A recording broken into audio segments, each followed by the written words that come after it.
as mentioned in a previous film, I believe the one about the amoeba and IT problems, we have this.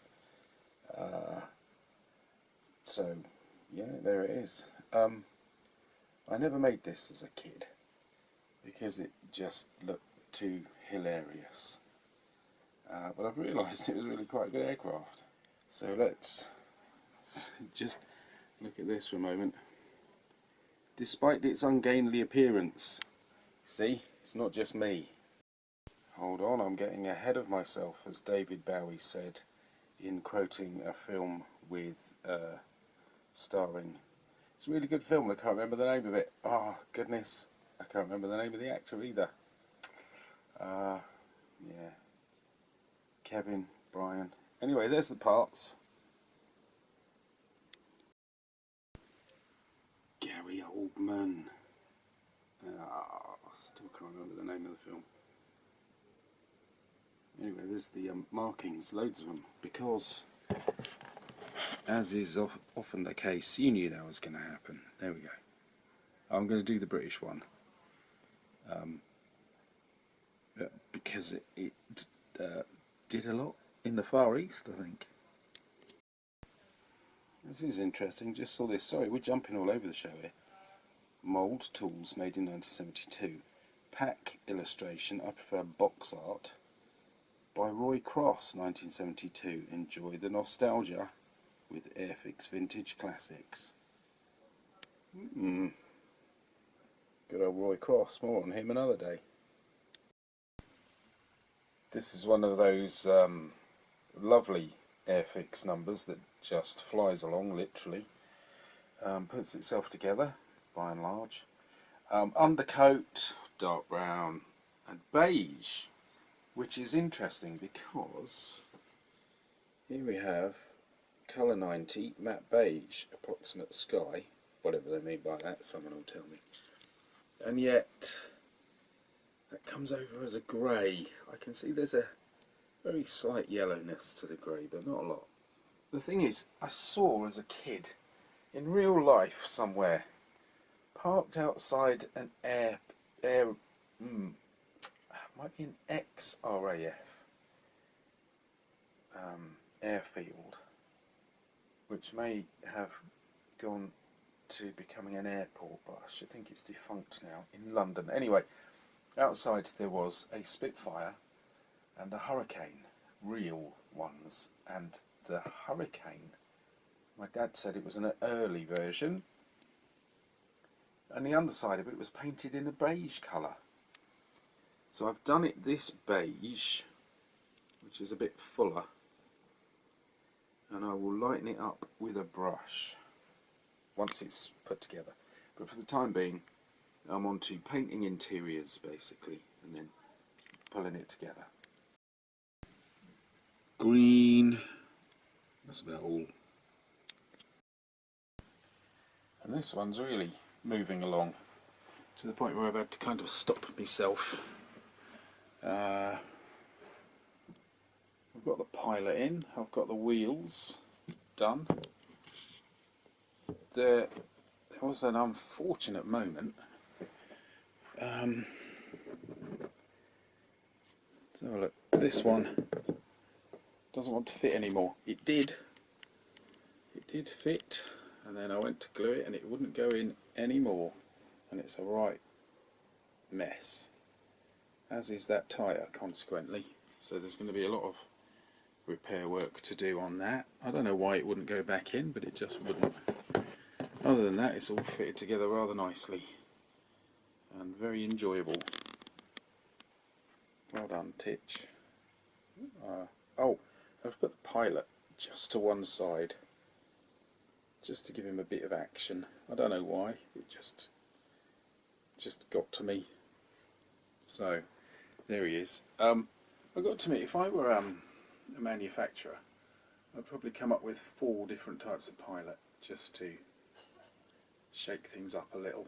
Just not so much in detail, but in posture. Sitting back, leaning forward, maybe a hand on the dashboard and one waving. Because you know what they're like, pilots are always waving, aren't they? Just the thought. I'm not hiding anything. I'll start by laughing. I'm not hiding anything, but if I get too close the camera won't focus because this aircraft is so small. I've done smaller things, but somehow the camera registers what they are in some way. I've got a feeling it's because the wing sticks out, and it's because it's very small and the wing is confusing the camera. Anyway, everything's on and painted up, and here we are, done. A couple of little interesting things. There's a little gap there which I was going to fill. I've just found this, I don't know what the hell it is. And there's a bit of a gap there. Bit of a gap there. The other problem is a self-inflicted wound. This section of the canopy doesn't fit properly. Big gap there, bit of a gap there, and it overlaps. Do it again. Big gap there, and it juts out on the other side. And eventually I realised what the problem was, and that is that I put the pilot in wonky. Now I often do that, so it looks like there's the guy's doing something or other, but of course these things are really tight. And when was the last time you or I wiggled around in the car? And these are tighter than that, so it's very silly. So I will pop that off one day, and I will take him out and adjust accordingly. But I thought I'd show you the hazards of mucking about as well. So learn your lessons, man. I wanted the whole finish to be a little bit rough and rugged, because according to the instructions these were heavily used, rightly so, and that led me to go back to a degree of hand painting the canopy and having it a little bit scratchy and scuffed up, because I enjoyed it on the Sterling. I actually thought, wow, this matches the rest of the surface of the vehicle, so I've done that with this one as well. Apart from that, everything's lovely, I think. Oh, there's on the underside one of the wheel housings is jutting out a bit, which again I could file down and fill, but I thought, well, I have to keep persuading myself not to, so that we can inspect these things. I was going to have the wheels down, but I love the way they're inset, so I had them up. One of these days I'll do one with the wheels down, but they're so static. I'm into the action and the motion of these. These being aircraft. Anyway, here it is. Zooming along. I just grabbed this background. I've used it usually for tanks and things. Just grabbed this background and I realised that it, compared with the other backgrounds I've got, it's remarkably similar to the box cover. So there's a fluke. Something positive for a change. And I thought I'd got the underside colour just right, but then when I put the stripe around the, hello, somebody wants me. When I put the stripe around the fuselage, I realised it was a slightly different tone. I did want to rough that up. I wanted to rough all the markings up, but I haven't done the ring. Anyway, and I haven't done the tail bit. Never mind. I realised that there was a slightly different shade, but I managed to get there in the end. So slightly roughed up. I should do a little bit more weathering, just to blend the markings in, I suppose, just for like legal purposes, to say I've done it. That's my business, isn't it? That's me being a fool. The model is superb, lovely little thing, and the only bit that's, well, two bits are giving me nightmares, that spike and the tail wheel, but apart from them I think everything's going to stay on just fine. Mini Meltdown loves it and he wants it, and I might just give it to him. He does like these. Anyway, there it is, a splendid, neat little model which doesn't want to balance on anything because it's so tubby. I know that problem. And for many reasons I did the British one. I'm not quite sure why. I just did it.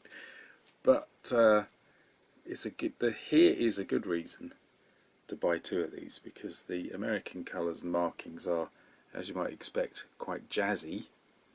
But what I really love, I love these. I think the Americans should have stuck with those, the ones with the red dot in the middle. They look superb. They look a bit more fairground and celebratory, and you often see similar in films, particularly westerns and Civil War stuff, where there's usually a great banner pleated around a stage or a table or something, and you just see part of that, the sort of crumple of fabric. So I'm tempted, I'm very tempted, we'll see over the years if I crumble and buy another one and do it silver, blue, yellow, tawny and all the other stuff. Anyway, and the instructions say, and I quote, "The Brewster Buffalo was one of the most significant aircraft in US aviation history, and one which would see a heavy combat use during the early months of World War II. The winner of a fly-off competition with the Grumman Wildcat. It had a host of advanced design features, including many to support its operation from the deck of US aircraft carriers.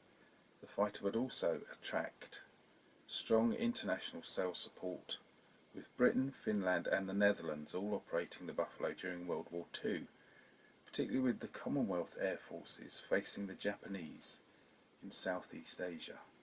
That would be this one then. But anyway, thanks for watching.